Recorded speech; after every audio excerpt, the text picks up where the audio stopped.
Bueno, muy buenas tardes. Espero que se encuentren muy bien, muchachos y muchachas.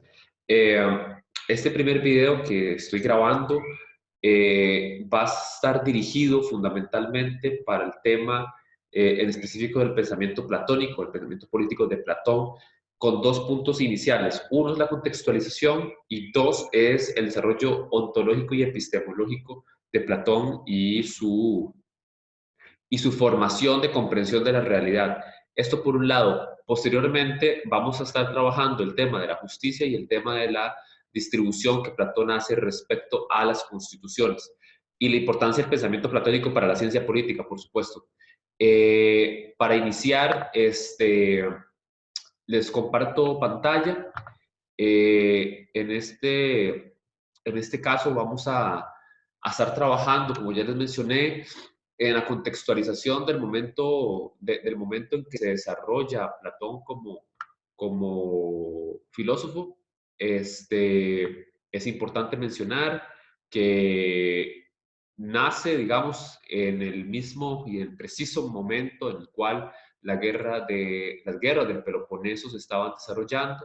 Como pueden ver, esta parte, Laconia, o lo que comúnmente se llama Esparta, se llamó Esparta, y Atenas. Esta guerra dividió el mundo griego y a partir de ahí, desarrollo de estas guerras marcaron un hito histórico y también un hito en la forma de pensamiento. Precisamente el maestro de Platón, Sócrates, perteneció al ejército ateniense y mucho de su desarrollo filosófico está influenciado por la derrota que sufrieron y por las transformaciones que se dieron posterior en el mundo helénico a nivel de la Grecia antigua.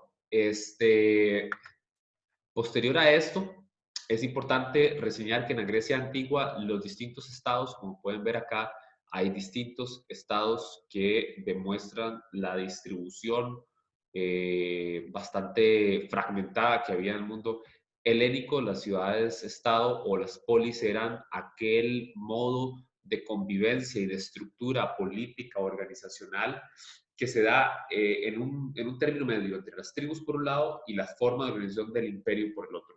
Estas dos formas permiten una comprensión ideal, un idealismo propio del mundo y de la filosofía política griega sobre cómo organizar las ciudades. Eh, Tal cual se menciona en la presentación, es más allá de una forma de organización social y se circunscribe fundamentalmente de una forma de vida. Eh, ya les mencioné los dos puntos importantes, una Esparta constituida por una lógica de Estado mucho más centralista, con distribución de la riqueza, pero de una u otra manera concentrada en una aristocracia espartana. Y por el otro lado, Atenas, con sus principios de distribución de la democracia y del empoderamiento de la ciudadanía, mediante las dinámicas de elección por sorteo, de asambleas generales, asambleas democráticas, y el estudio de la filosofía mediante las leyes humanas y las leyes naturales. Fundamentalmente en eso se basó tanto el pensamiento platónico como aristotélico y sus contemporáneos. Pues Platón, viniendo de una familia aristócrata, eh, de una u otra manera tienen sus críticas con la democracia ateniense, que ya de por sí estaba marcada por su derrota en las guerras del Peloponeso. Esto abonado a la contribución que su maestro Sócrates le realiza, el pensamiento platónico empieza a ser una crítica sustancial a las formas de gobierno establecidas hasta ese momento. Tanto así que su desarrollo en la República es la precisión de un modelo aristócrata de gobierno.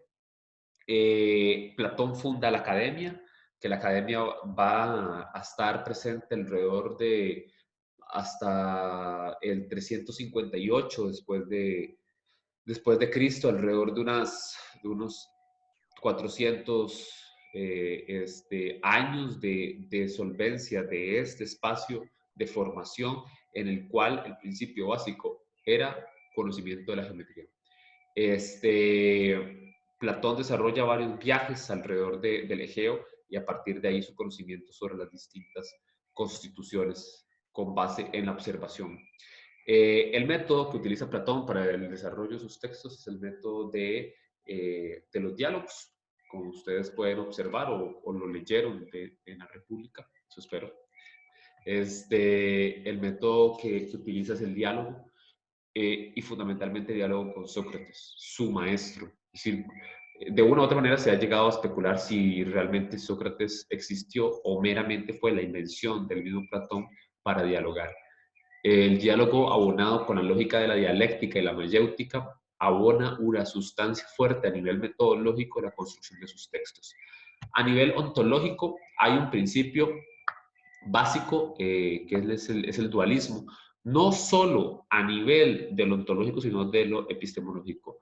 Platón siempre se va a discutir sobre dos áreas, sobre un dualismo, sobre una contraposición de principios. Y en este caso sería una contraposición de principios de la realidad, que las va a entender por dos. Hay dos formas de realidad, una realidad sensible y una realidad inteligible, una realidad de las ideas y una realidad de los sentidos. Y a partir de esos mundos es que Platón logra desarrollar el mito de la caverna. Y el mito de la caverna no es más que una expresión de cómo el proceso de pensamiento de Platón se desarrolla en un mundo que se percibe a partir de los sentidos y un mundo que se percibe a partir del desarrollo comprensivo de la razón. Es un mundo racional. En ese sentido, el mundo inteligible constituye la parte fundamental del pensamiento platónico, que es la idea de una entidad o un espacio superior que es perfecto. Este espacio o este mundo que es perfecto da verdades perfectas y reales. Es decir, para Platón hay un determinismo sobre la verdad y la verdad es absoluta en Platón, en tanto es una verdad constituida por la perfección del mundo inteligible. Por el contrario, el mundo de los sensibles es un mundo de transformación, de cambio, es un mundo que se percibe por los sentidos y está dotado de la naturaleza.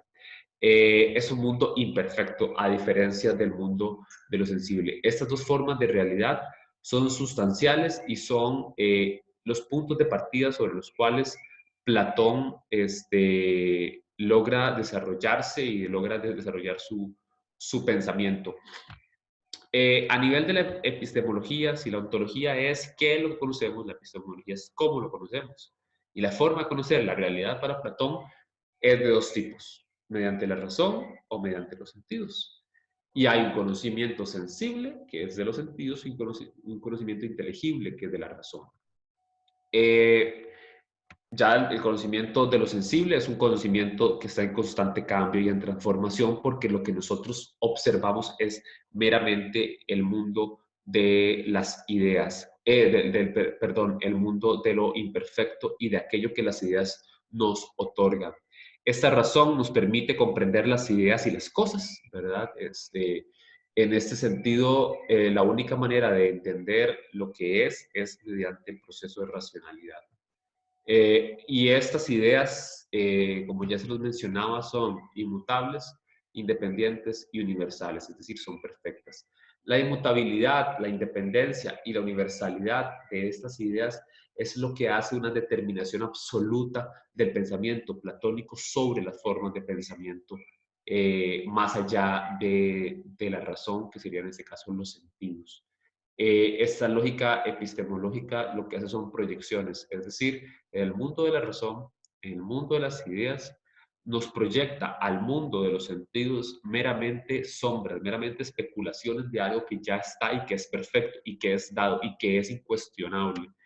En nuestro mundo solamente caminamos mediante las sombras de algo que, no, que es, pero que en ese instante no es absoluto y es imperfecto.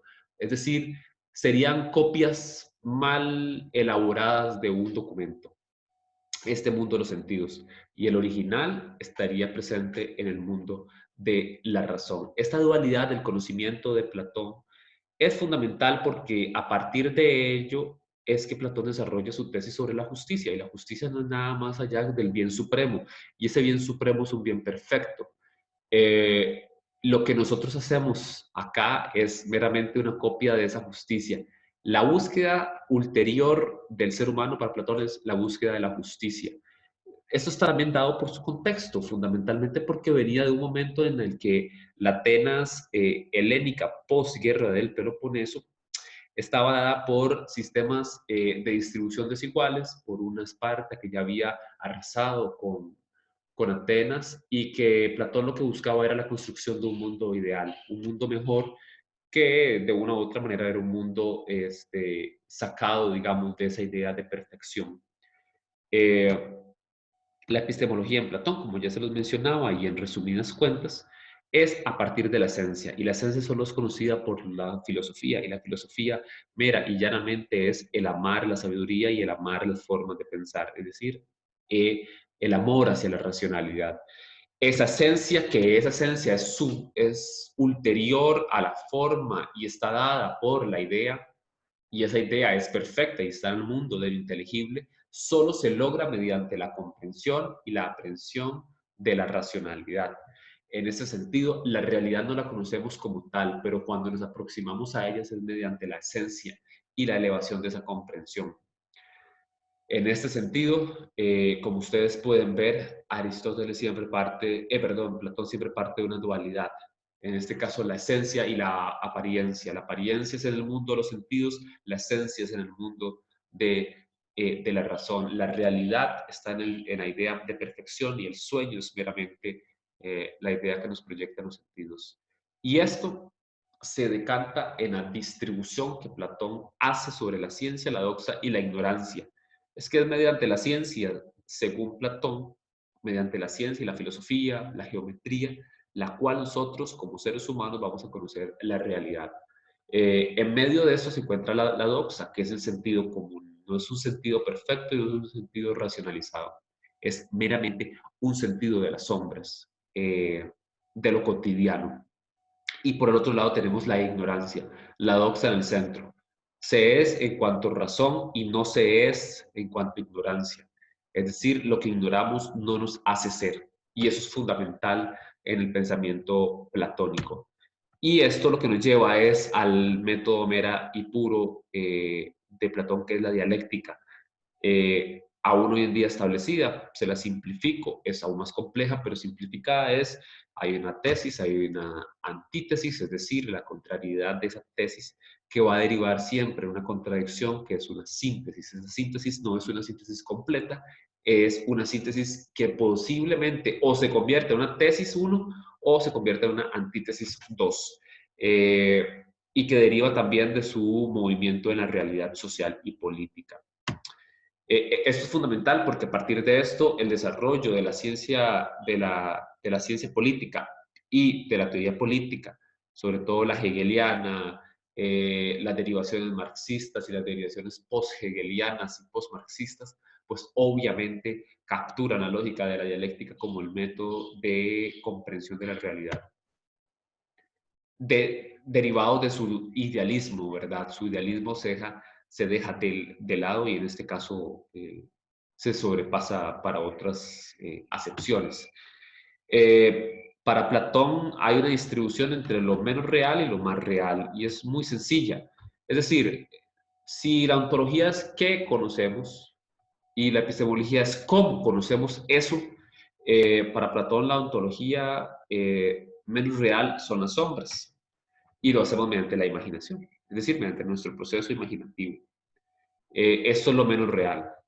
Posteriormente, los objetos sensibles que podamos tocar son meras creencias, son meras aprensiones, ya un poco más reales, pero no tanto. Todavía en este ámbito nos mantenemos en el mundo de lo inteligible, perdón, el mundo de los sentidos, es decir, el mundo de aquello que nos aproximamos al cambio. Eh, ya lo más real para Platón empiezan a ser las figuras geométricas, los números, los ángulos, y lo logramos comprender a partir del saber matemático, y el saber matemático es una razón discursiva. Perdón ahí porque me hace falta un, un signo y se me fue. Entonces, las disculpas del caso. Este ámbito este espacio es la trazabilidad hacia el mundo de lo real concreto. Y lo real concreto para Platón son las ideas, es decir, la perfección. Pero esta idea es ulterior y esta idea es un bien supremo y ese bien supremo es hacer el bien. Por eso la lógica de justicia para Platón, como lo vamos a ver, es hacer el bien en su magnificencia. Y esa es la justicia. Y solo se logra justicia si logramos ir de poco en poco comprendiendo la realidad. Aquí me quiero detener muy brevemente para explicar que el mito de la caverna es meramente eso. Platón lo que habla es distintas personas ubicadas en una cueva. En esa cueva, mediante agujeros pequeños, se proyectan luces y sombras de la gente que está pasando arriba de esa cueva. Este, una persona dentro de la cueva se libera de sus cadenas, sale a la cueva, lo primero que se encuentra es el sol lo encandila, lo deja ciego, lo deja sin poder ver, y esta persona en ese mundo fuera de la caverna empieza a imaginar cosas. Como no estoy viendo, lo primero que toco es algo que parece ser un lapicero, pero es solamente mi imaginación. Luego, mediante un proceso paulatino, voy creyendo que esto existe. En tanto esto existe, empiezo a darle forma, ya ahí pasamos a otra estancia, y esa estancia es meramente el saber discursivo.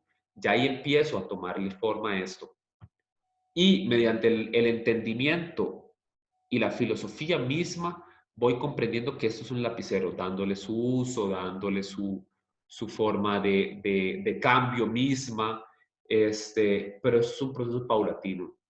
Platón lo que dice es que la persona que sale de la cueva se va a ir dando cuenta de las cosas y conforme vayan pasando los días va a ir pasando de la imaginación a la creencia, al saber discursivo y posteriormente a la filosofía y la inteligencia.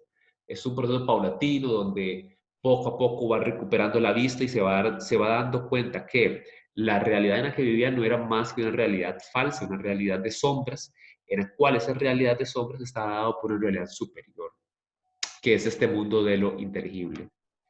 Eh, Esa persona entra a la cueva, intenta explicar y entender esto y explicárselo a sus compañeros y compañeras dentro de la cueva.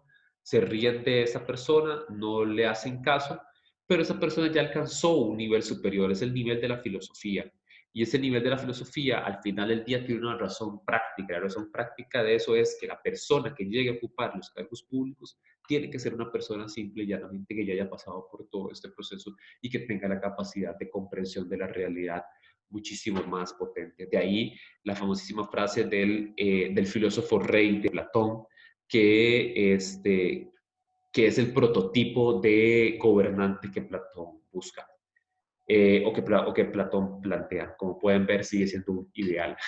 Hoy en día y las pruebas nos remiten a los hechos, pues no tenemos ese tipo de gobernantes alrededor del mundo y tampoco los hay porque su lógica siempre va a ser imperfecta, según desde el ángulo platónico. Por el momento quedo acá y vamos a ir avanzando en los próximos videos donde ya vamos a explicar qué es justicia y la distribución de las constituciones. Quiero agradecerles por la atención. Cualquier duda o consulta, claramente me pueden escribir y podemos dialogar sobre este video, muy al estilo de Platón. Pues. Les agradezco y espero que se encuentren muy bien en sus casas. Gracias.